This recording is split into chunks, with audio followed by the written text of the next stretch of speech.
Hey students, welcome back to Mathematicos. So chapter 1 real numbers, exercise 1.1 question number 4 ആണ് നമ്മൾ last ക്ലാസ്സിൽ discuss ചെയ്തത്. So video എല്ലാവർക്കും clear ആയിരുന്നു എന്ന് വിചാരിക്കുന്നു. ഇൻ ബിറ്റ്വീൻ നിങ്ങൾക്ക് എന്തെങ്കിലും ഡൗട്ട്സ് ഉണ്ടെങ്കിൽ കമന്റ് ബോക്സിൽ ചോദിക്കാൻ നമ്മൾ അതിനുള്ള ആൻസർ ഇടുന്നതായിരിക്കും കേട്ടോ. ആൻഡ് അതുപോലെ തന്നെ വീഡിയോസ് കണ്ടിട്ട് നിങ്ങൾക്ക് ഇഷ്ടപ്പെടുകയാണെന്നുണ്ടെങ്കിൽ please do like, subscribe and share. Okay, അപ്പൊ ഇന്ന് നമ്മൾ ഡീൽ ചെയ്യാൻ പോകുന്നത് എക്സസൈസ് 1.1 ക്വസ്റ്റ്യൻ നമ്പർ 5 ആണ്. സോ ക്വസ്റ്റ്യൻ എന്താണെന്ന് നമുക്ക് നോക്കാം. Okay, question number 5.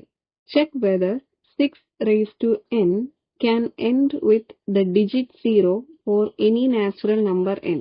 ക്വസ്റ്റ്യനിൽ കണ്ടോ, 6 raised to n ന്, അതായത് raised to n എന്ന് പറയുന്നത് ഏതെങ്കിലും ഒരു നാച്ചുറൽ നമ്പറിനെയാണ് ഉദ്ദേശിക്കുന്നത്. അപ്പൊ ആ n-ന് ഏതെങ്കിലും ഒരു നാച്ചുറൽ നമ്പർ നമ്മൾ വാല്യൂ ആയിട്ട് കൊടുക്കുകയാണെന്നുണ്ടെങ്കിൽ അതിന്റെ ആൻസർ 6 raised to n ന്റെ ആൻസർ 0യിൽ എന്ത് ചെയ്യുമോ എന്നുള്ളത് ചെക്ക് ചെയ്യുക എന്നുള്ളതാണ് ക്വസ്റ്റ്യൻ.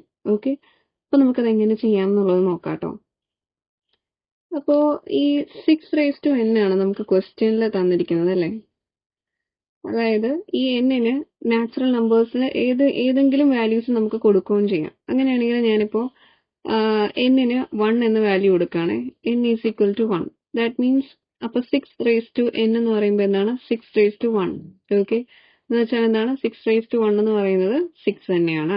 ഓക്കെ, ആൻഡ് ഇപ്പൊ ഞാൻ n-ന് 2 എന്ന വാല്യൂ കൊടുക്കുകയാണ്. That means 6 raised to n എന്ന് പറയുന്നത് 6 raised to 2 ആയി, അല്ലെങ്കിൽ 6 സ്ക്വയർ ആയി. അതിന്റെ വാല്യൂ എന്താണ്, 36 ആണ്. ഓക്കെ, ആൻഡ് അതുപോലെ തന്നെ ഒരെണ്ണോട് ചെയ്യാം. n-ന് ഞാൻ 3 എന്ന വാല്യൂ കൊടുക്കുന്നു.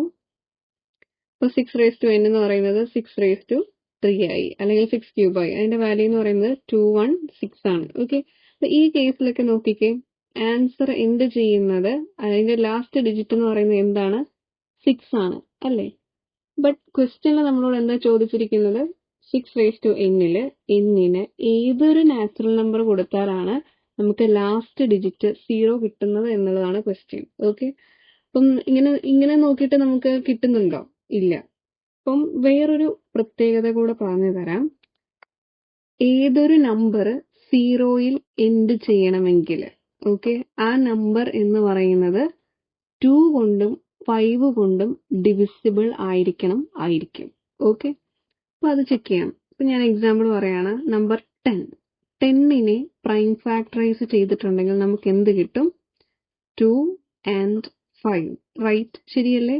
അപ്പം ഈ 10 എന്ന് പറയുമ്പോൾ അതിലെ ലാസ്റ്റ് ഡിജിറ്റ് എന്താണ്, 0 ആണല്ലേ. അപ്പൊ ഏതൊരു നമ്പർ അതിന്റെ ലാസ്റ്റ് ഡിജിറ്റ് 0യിൽ എൻഡ് ചെയ്യുന്നു, ആ നമ്പേഴ്സ് ഒക്കെയും പ്രൈം ഫാക്ടറൈസ് ചെയ്യുമ്പോൾ അതിലെ പ്രൈം ഫാക്ടേഴ്സ് ആയിട്ട് 2ഉം 5ഉം വരുന്നതായിരിക്കും. ഓക്കെ, അപ്പൊ വേണമെങ്കിൽ നമുക്ക് നെക്സ്റ്റ് നമ്പർ 20 ചെയ്യാലോ.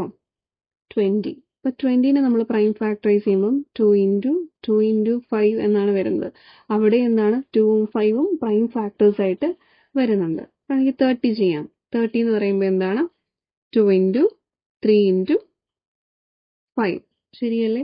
അവിടെ 2ഉം 5ഉം പ്രൈം ഫാക്ടേഴ്സ് ആയിട്ട് വരുന്നുണ്ട്. സോ ഏതൊരു നമ്പർ നമ്മൾ എടുത്തിട്ട് അതിന്റെ ലാസ്റ്റ് ഡിജിറ്റ് 0യിൽ വരുന്നു, ആ നമ്പേഴ്സ് ഒക്കെയും 2ഉം 5ഉം കൊണ്ട് ഡിവിസിബിൾ ആയിരിക്കും, അല്ലെങ്കിൽ ആ നമ്പേഴ്സിന്റെ പ്രൈം ഫാക്ടറൈസേഷനിൽ 2ഉം 5ഉം പ്രൈം ഫാക്ടേഴ്സ് ആയിട്ട് വരുന്നതായിരിക്കും. ഓക്കെ അല്ലേ. അപ്പം 6ന്റെ കേസിൽ നോക്കിക്കേ, നമ്മൾ n-ന് 1, 2, 3 വാല്യൂസ് കൊടുത്തു പോകുമ്പോൾ ഒക്കെ എന്താണ്, ലാസ്റ്റ് ഡിജിറ്റ് നമുക്ക് 6 ആയിട്ടാണ് വരുന്നത് അല്ലേ.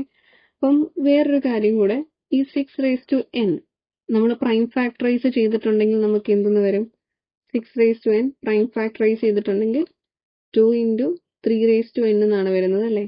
അപ്പം ഈ നമ്പർ പ്രൈം ഫാക്ടറൈസ് ചെയ്തപ്പോൾ അവിടെ 2 വന്നിട്ടുണ്ട്, ബട്ട് 5 ഒരു പ്രൈം ഫാക്ടർ ആയിട്ട് വന്നിട്ടുണ്ടോ, ഇല്ല. ഓക്കെ, 5 ആണ് കുറച്ചുകൂടി ഇമ്പോർട്ടന്റ് ആയിട്ട് നമ്മൾ ഫോക്കസ് ചെയ്യേണ്ടത്. ഓക്കെ, അപ്പം നമുക്ക് ഇപ്പൊ തന്നെ മനസ്സിലാക്കാവുന്നതേ ഉള്ളൂ, എന്താ, 6 raised to n prime factorise ചെയ്തപ്പോൾ അതിന്റെ പ്രൈം ഫാക്ടേഴ്സ് ആയിട്ട് 2ഉം 3ഉം മാത്രമേ വരികയുള്ളൂ. ഓക്കെ, സോ നമുക്ക് എന്താണ്, ഇതിന് കിട്ടുന്ന ആൻസർ ഒരിക്കലും 0യിൽ എൻഡ് ചെയ്യത്തില്ല.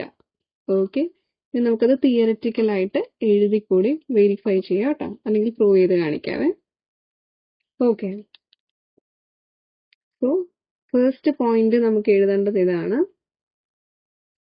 ഇഫ്, നോക്കിക്കോണം കേട്ടോ, if the number 6 raised to n has to end with the digit 0, then it would be divisible by 5. Okay, ആ പോയിന്റ് ഒന്ന് ശ്രദ്ധിച്ചോളാം.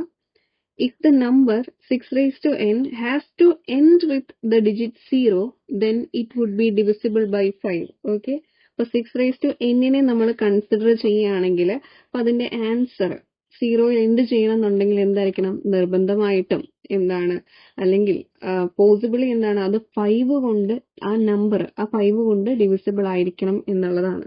ഓക്കെ, ബട്ട് വി നോ എന്താണ് പ്രൈം ഫാക്ടറൈസേഷൻ.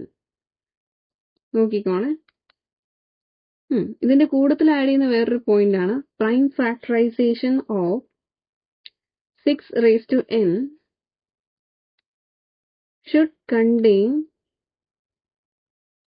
പ്രൈം 5. ഇതിന്റെ കൂടെ തന്നെ ചേർത്ത് വെക്കുന്ന ഒരു കാര്യമാണ് എന്താണ്, 6 raised to n നമ്മൾ പ്രൈം ഫാക്ടറൈസ് ചെയ്യുമ്പോൾ എന്താണ്, ആ പ്രൈം ഫാക്ടേഴ്സിന്റെ ഉള്ളിൽ 5ഉം ഒരു പ്രൈം ഫാക്ടർ ആയിട്ട് വരണം അല്ലേ? ഓക്കെ, ബട്ട് വി നോ എന്തറിയാം,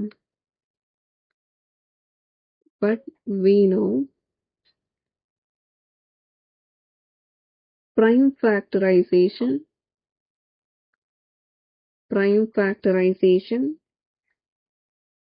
of 6 raised to n is 2 into 3 raised to n, which has primes 2 and 3 only അല്ലേ? നമുക്ക് എന്തറിയാം, 6 raised to n നമ്മൾ പ്രൈം ഫാക്ടറൈസ് ചെയ്യാന്നുണ്ടെങ്കിൽ അതിൽ 2ഉം 3ഉം മാത്രമേ ഫാക്ടേഴ്സ് ആയിട്ട് വരുന്നുള്ളൂ എന്ന് അറിയാം. ഓക്കെ, ഇതിന് സപ്പോർട്ട് ചെയ്യുന്ന വേറൊരു ഫാക്ടർ കൂടെ ഉണ്ട്. എന്താണത്? നമ്മുടെ ഫണ്ടമെന്റൽ തിയറം ഓഫ് അരിത്മെറ്റിക്കിൽ നമ്മൾ പറയുന്നുണ്ട് എന്താണ്, യുണീക്നെസ് അല്ലെ? യുണീക്നെസ് എന്ന് പറഞ്ഞൊരു പോയിന്റ് നമ്മൾ പറഞ്ഞു. ഓക്കെ, അപ്പൊ അതായത് ഏതൊരു കോമ്പോസിറ്റ് നമ്പർ എടുത്താലും അതിന്റെ പ്രൈം ഫാക്ടറൈസേഷൻ എന്ന് പറയുന്നത് ആ പെർട്ടിക്കുലർ ആയിട്ടുള്ള കോമ്പോസിറ്റ് നമ്പറിന് യുണീക്ക് ആയിരിക്കും എന്നുള്ളത് നമ്മൾ പറഞ്ഞിട്ടുണ്ട്. സോ അതും കൂടെ നമ്മളിവിടെ ആഡ് ചെയ്ത് കാണിക്കണം കേട്ടോ. Okay, therefore by the uniqueness of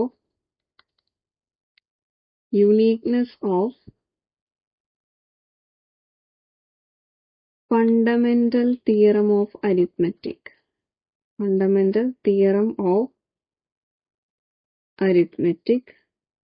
എന്താണ്, 6 raised to n has only 2 and 3 as its prime factors.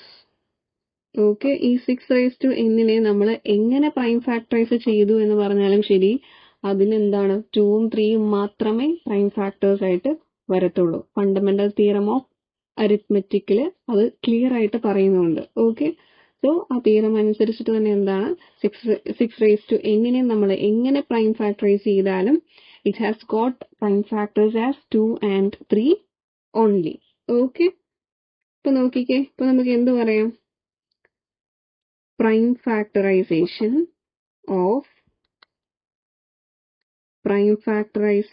of 6 raised to n does not contain 5. Okay, ഈ 6 raised to n prime factorise ചെയ്തപ്പോൾ എവിടെയെങ്കിലും 5 വന്നോ? ഇല്ല, 2ഉം 3ഉം മാത്രമേ വന്നിട്ടുള്ളൂ. അപ്പൊ നമുക്ക് ഈ ഫണ്ടമെന്റൽ തിയറം ഓഫ് അരിത്മെറ്റിക് വെച്ചിട്ട് ക്ലിയർ ആയിട്ട് പറയാം എന്താണ്, 6 raised to n prime factorisation ചെയ്യുമ്പോൾ അതിൽ 5 വരുന്നില്ല. ബട്ട് 5ഉം അതുപോലെ തന്നെ 2ഉം ഒക്കെ പ്രൈം ഫാക്ടേഴ്സ് ആയിട്ട് വന്നാൽ മാത്രമാണ് 6 raised to n 0യിൽ എൻഡ് ചെയ്യുന്ന ഒരു ആൻസർ നമുക്ക് കിട്ടത്തുള്ളൂ. പക്ഷെ നോക്കിക്കേ, 6 raised to n നമ്മൾ പ്രൈം ഫാക്ടറൈസ് ചെയ്തിട്ടുണ്ടെങ്കിൽ അതിലെന്താണ്, 5 വരുന്നതേ ഇല്ല. So we can conclude that എന്താണ് കൺക്ലൂഡ് ചെയ്യാൻ പറ്റുന്നത്, we can conclude that there is no natural number n for which 6 raised to n for which 6 raised to n ends with digit 0. Okay, മനസ്സിലായോ? എന്താണ്? എന്നിനെ നമ്മൾ ഏതൊരു നാച്ചുറൽ നമ്പർ കൊടുത്തെന്ന് പറഞ്ഞാലും ശരി 6 raised to n, it never ends with digit 0. Okay, എന്തുകൊണ്ടാണ്? ഏതൊരു number raised to n എടുത്താലും ഓക്കെ, അല്ലെങ്കിൽ അതിന്റെ പവർ എടുത്താലും അത് 2 കൊണ്ട് അല്ലെങ്കിൽ 5 കൊണ്ട് ഡിവിസിബിൾ ആണെങ്കിൽ മാത്രമാണ് 0യിൽ എൻഡ് ചെയ്യാനുള്ള ചാൻസസ് ഉള്ളൂ. ഓക്കെ, ഇപ്പൊ 6 raised to n-ന്റെ കേസിൽ നമ്മൾ പ്രൈം ഫാക്ടറൈസ് ചെയ്തപ്പം 2ഉം 3യുമാണ് പ്രൈം ഫാക്ടേഴ്സ് ആയിട്ട് വന്നത്, 5 ഇൻക്ലൂഡഡ് അല്ലായിരുന്നു. സോ അപ്പൊ തന്നെ നമുക്ക് എന്ത് കൺക്ലൂഡ് ചെയ്യാം? 6 raised to n-ല് എന്നിനെ ഏതൊരു നാച്ചുറൽ നമ്പർ കൊടുത്തെന്ന് പറഞ്ഞാലും 6 raised to n never ends with digit 0. Okay, ഇങ്ങനെയാണ് അത് നമ്മൾ പ്രൂവ് ചെയ്യുന്നത്. ഓക്കെ, ക്ലിയർ ആണെന്ന് വിചാരിക്കുന്നു കേട്ടോ. ഇപ്പൊ നമ്മൾ കണ്ടത് എക്സസൈസ് 1.1-ലെ ക്വസ്റ്റ്യൻ നമ്പർ 1 ആണ്. തിയററ്റിക്കൽ വെരിഫിക്കേഷൻ ആണ് നമ്മൾ ചെയ്തിരിക്കുന്നത്. ഓക്കെ, എക്സാമ്പിൾസ് കൂടെ നിങ്ങൾക്ക് സൈഡിൽ മെൻഷൻ ചെയ്യാവുന്നതാണ്. കേട്ടല്ലോ? ഓക്കെ, അപ്പോൾ ഈ ക്വസ്റ്റ്യൻ എല്ലാവർക്കും ക്ലിയർ ആയെന്ന് വിചാരിക്കുന്നു. ആൻഡ് ഇൻ ബിറ്റ്വീൻ നിങ്ങൾക്ക് എന്തെങ്കിലും ഡൗട്ട്സ് ഉണ്ടെങ്കിൽ നിങ്ങൾ തീർച്ചയായിട്ടും കമന്റ് ബോക്സിൽ ചോദിക്കുക, നമ്മൾ അതിനുള്ള ആൻസേഴ്സ് ഇടുന്നതായിരിക്കും. ഓക്കെ, അതുപോലെ തന്നെ വീഡിയോസ് കണ്ടിട്ട് നിങ്ങൾക്ക് ഇഷ്ടപ്പെടുകയാണെന്നുണ്ടെങ്കിൽ please do like, subscribe and share. Okay, അപ്പോൾ അടുത്ത വീഡിയോയിൽ നെക്സ്റ്റ് ക്വസ്റ്റ്യനുമായിട്ട് നമുക്ക് കാണാം. അതുവരേക്കും ബൈ.